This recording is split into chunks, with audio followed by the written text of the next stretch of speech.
Mikula. When I was growing up, I can remember watching the Apollo mission. And for some reason, when it was in 1969 at that time, when they were landing on the moon for the first time, I thought, oh my God, what a phenomenal thing that actually you could be standing on the moon and looking at the Earth and seeing the Earth in such a different perspective. And then not only that, that you could actually turn around and then look at the universe and see the whole universe without anything blocking that view. No clouds, no sun, nothing. I thought that was an amazing thing. And that was when I knew that that's what I wanted to do. I wanted to do something with space. And the only thing at that time that I knew was NASA, because that was the Apollo landing, and the NASA was made that happen, along with us, the government. So with that in my mind, for some reason it stuck like glue, and from then on, that's what I set my path to do. And it was amazing because as you're growing older, and people begin to ask you as you grow older, what are you going to do? What do you want to do? And I would say, oh, I want to work for NASA, and maybe I want to become an astronaut. Oh my gosh, the reactions were quite amazing, from get more real, or Julie, become more realistic. What do you really want to do? There's a lot of nice things you could do, but, get more real. And I would say, no, that's what I want to do. So, and through the time, I think when it gets up to like about high school, I think I stopped saying it because there was so much of a reaction about, in a negative way, about wanting to do that. So I actually stopped saying that. And it was in sophomore year in high school. I can't remember which year, but I had this teacher, Mr. Rich. And at times, when you're going through that stage anyway, when you're so young and you're not sure about yourself, what can you really do? There's a lot of pressures that you're not good enough, you're not, smart enough, you're not pretty enough. All those things come into play as we all grow up. So there was a time there I was really beginning to doubt whether or not I really could do this. And it was a profound, pivotal point. I know Mr. Rich probably didn't think anything of it, but for me, it was a very profound time where one morning, I loved algebra and I loved geometry and proving theorems. To me they were like a riddle or a puzzle to solve. And one morning when we were in the math class, he couldn't actually solve this one proving theorem in geometry. And he said, I can't get this. So if anybody can solve it, you don't have to take the test on Friday, and you get your A, and you can just go to the library. Oh my God, was I on that like crazy. So I said, I didn't pay attention too much to the rest of that class, but I was working on the problem instead. And within the 10 minutes to go at the end of the class, about 40 minutes later, I had solved the problem. I proved the theory. And I raised my hand and I told him I had proved it, and then he says, so he went it up, he put it up on the board, and yep, it was done. He says, by God, you did it, you don't have to take that test. And so that gave me a big boost, of confidence. Oh my God, maybe I can do something, that is difficult to do. So I'll never forget him for that, and I never did. So when I did actually get into the junior year in college, NASA, had come out and did the interview.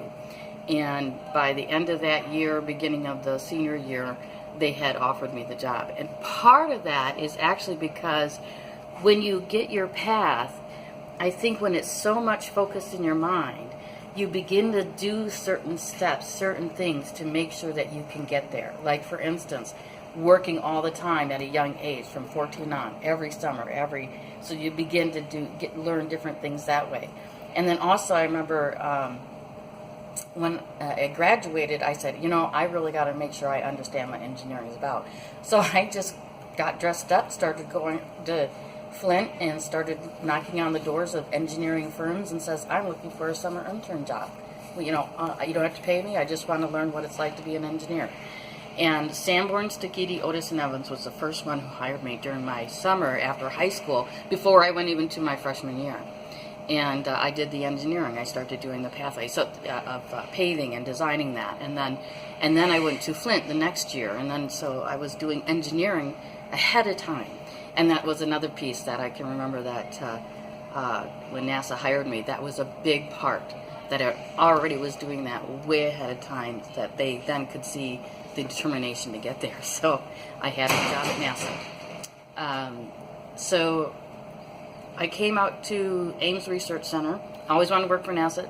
Did not really want to go to California, but okay. Had to give up something. So came to Ames Research Center in 1982, and there, oh my God, it was, I always wanted to fly. That was another one too. I always wanted to fly. Whenever I saw those big jets take off, I'm like, oh my God, how do you get that weight off the ground?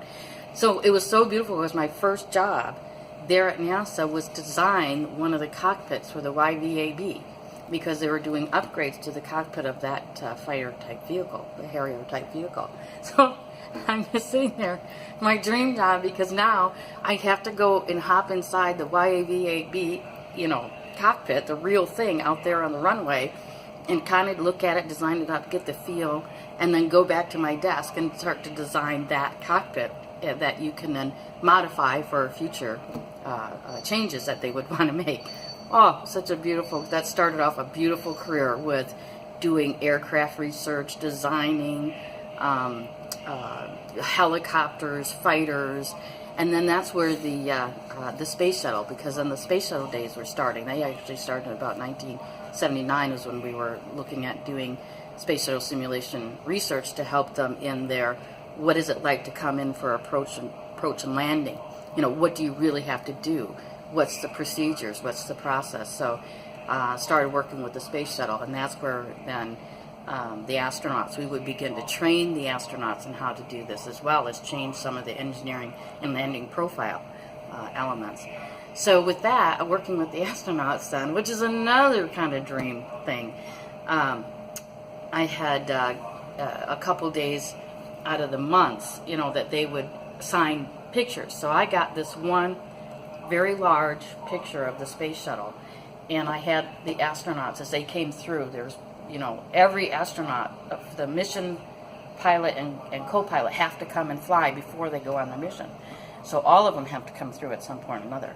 So I got this big picture and had them all sign it, as many as I could get, and they all did it so happily, especially when they heard the story. And I said I wanted to give this to my teacher, that Mr. Rich, who actually helped me in a pivotal time of trying to look at what to do, because there were so many people who said, no, you really can't do that.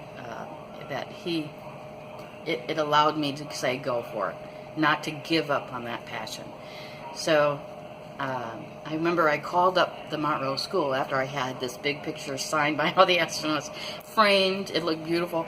And I called up the school and I said, well, I would like to give Mr. Rich something. Would you mind if I come in, at some point and give him, this gift to say thank you for everything that he did? He says, oh, well, yeah, I think so. If you, all right, you'd come in on these days you could maybe get some moments before classes, maybe meet with them and give it to him then. I said, okay, that's fine. And so I remember flying in and then getting to the Monroe School, and they were then like, they forgot all about it, I'm sure, because it was like, yeah, just come on in. And they come in with this big picture, frame, and it was in I had it covered or something. And I said, well, I'm here to see Mr. Rich, to give him this, to thank him for it. And oh my God, they saw what it was. And oh my God, the principals, the student, some of the students, these other teachers, they were all starting to come out and look at this and go, oh my God, this is really the space shuttle and the astronauts that you're working with. You really did it. And so I think we had scheduled it out so that the class was going to break in the next 30 minutes or so. And I said, okay, I'll just go down there. And the entourage has started to flow because they all wanted to see this now, about what was in the gift giving. And in fact, the class hadn't been done yet, but the principal went in and stopped the class for a moment. And he says, we have very special guests that to come in and present something to Mr. Rich. So there was a whole entourage coming in, and then Mr. Rich was there. He was flabbergasted. And I just kind of basically said the same thing about how pivotal and how important he was to me in being able to see my dreams come true, to give me that extra push or the extra confidence to go for working for NASA and engineering, and that as a gift, it was this picture of all the astronauts signing it, and he just, yeah, he and multiple people were like tears, and when it was done, and he, we hugged and this kind of thing, and then when it was done, the comment that I heard most is that is the comment, that is the thing that just didn't make his day, it made his career. That was the kind of thing that teachers aspire to actually do, to make that kind of impact. And I said, well, he did for me. So that was the story about the gift, back in Montrose, Michigan.